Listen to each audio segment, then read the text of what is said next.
Good evening, African Confessions. I am back with another episode. There is a message that I want to share with you guys, and the message reads like this. My mom-in-law invaded my house. We recently moved to Joburg, 3 years now since we have moved to Joburg, because my better half had found a new job offer. So we migrated from our province, then we came to Joburg. We were so grateful for the job, and moving in a new place was not easy, but we managed to settle down. After me and my family had settled down, our kids, we found them a space in a new school. It was not easy because here in Joburg, the competition is really tough, but thanks God, we managed to settle in and got our kids in a new school.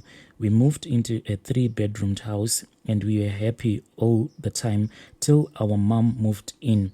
This is not my mom, she is my mom-in-law. We have 3 children, 2 boys and a newborn baby who is a girl.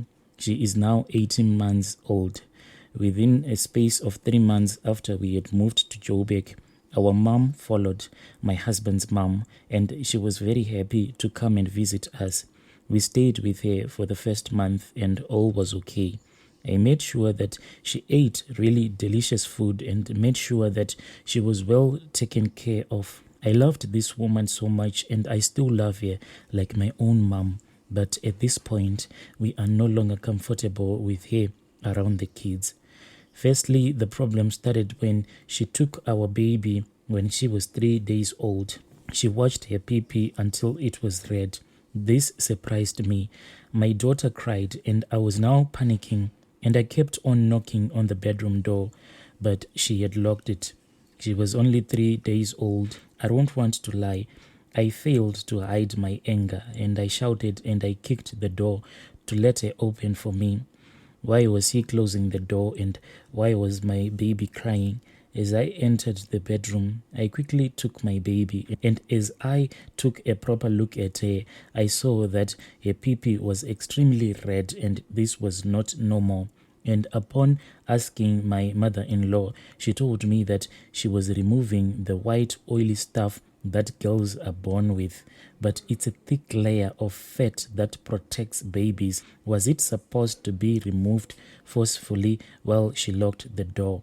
And when my husband heard everything that had been going on, he was quite surprised because this whole thing, it is not something that you can hear that your own mother can do this thing to her grandchild. When I called my husband, he really was not happy. He came and he asked his mom why she did everything that she was doing. And she was like, I was just bathing the baby, my children. My husband, as the man he is, he quickly forgave her mother, but I was not happy because my husband was supposed to stand his ground and my husband was supposed to tell his mother that everything that she was doing, it was not okay. This was just bad. It was like my mother-in-law had the intentions to abuse my own child. Life continued and I noticed that it had been 4 months and my mother-in-law was not looking like she was going to go back to her house. She had came here in false pretense as if she was just coming to visit me, my husband, and to see her grandchildren, but now she was fully camped in. I can say that she was fully booked in. We stayed. I didn't have any problem with having her around, but I didn't forget that thing that she did. Each and every time when I kept on thinking about that incident, it really didn't sit well with me. I could not forget and I could not forgive her for everything that she had done to my baby. Whenever my husband will come back from work, she would talk to him, follow him to our room such that he had to go and change in the bathroom. I would leave them to bond and she would use the time. They would go eat dinner and she would follow him and talk to him till 10 p.m.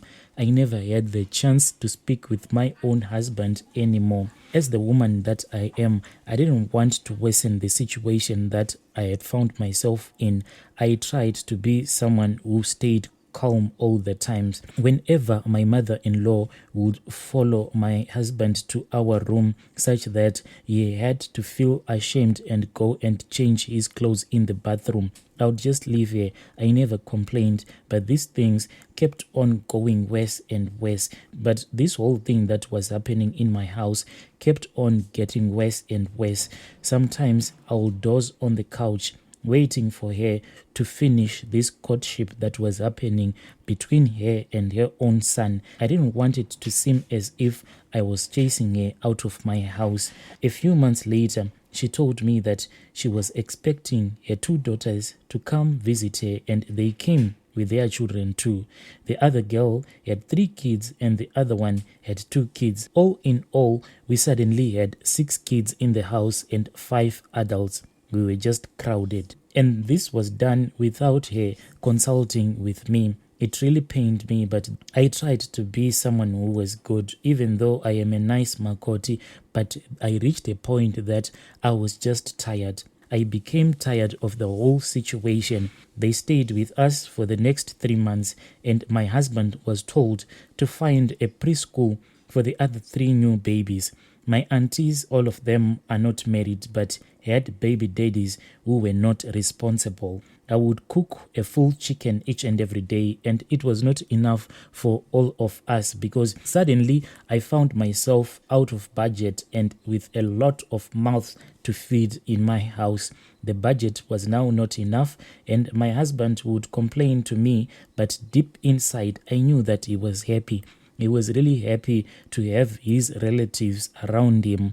One day, the sisters attacked me when I had told one of the child to behave. They all kicked me and fought with me. Well, my mom-in-law said nothing. She just looked on. She just looked at her daughters as they kicked me and as they fought with me. I told my husband, and he told me that the thing that had caused all of this drama, it is the way that I had been behaving. What is it that I had done to them? He said nothing too. He just remained quiet. I asked him what was the intention of his sisters, and he told me that it was his mother's kids, so he could not send them away. He cannot throw away his own blood. At first, they had said that they had followed their mom from Eastern Cape, so they would not go back. Life became unbearable. It was like a war zone. Each and every day, I would find myself in a war zone. They would cook and eat in my house and never leave food for me. I became a prisoner in the house. One night, as we were sleeping during the night, I woke up to see my mother standing next to the bed. She stood in the darkness, and I switched on the light. I asked her why she was standing in my room whilst I was sleeping, and she told me that she wanted to see if her son was sleeping well. I found it strange, and my husband woke up and then went back to sleep. He didn't complain. My kids had no happiness in their own house. My husband had no backbone. It looked like I was the enemy now. I would come back from work, take my kids and go eat at a local restaurant and leave the other ones. I was tired. I just wanted peace of mind. One day, my sister came and his sisters started to shout at her, asking what she wanted and why she had suddenly visited. The story escalated when my mother-in-law, then told my sister that she would not allow him to spend his money on my family. My sister had been patient with her, then she just lost it. She started shouting back, and it was all chaotic. My other sister-in-law came and started fighting her, and our house turned into a shabin. The security guard came, and I made sure to tell them to chase them away and never give them access to the estate again. When my husband came back, the mom was crying and she lied that my sister had beaten her. My husband then chased my sister. As we speak, the mom is still here and she doesn't eat what I cook. As soon as I finish cooking, she starts to cook her own food. I don't know what to do. Please help me. Her home is in the Eastern Cape, but she doesn't want to go back. What should we do? Dear listeners, right there was a message that I received from one of our admins. Our dear sister is asking for advice. Please let us speak with her in the comment section. I'll be back with another episode.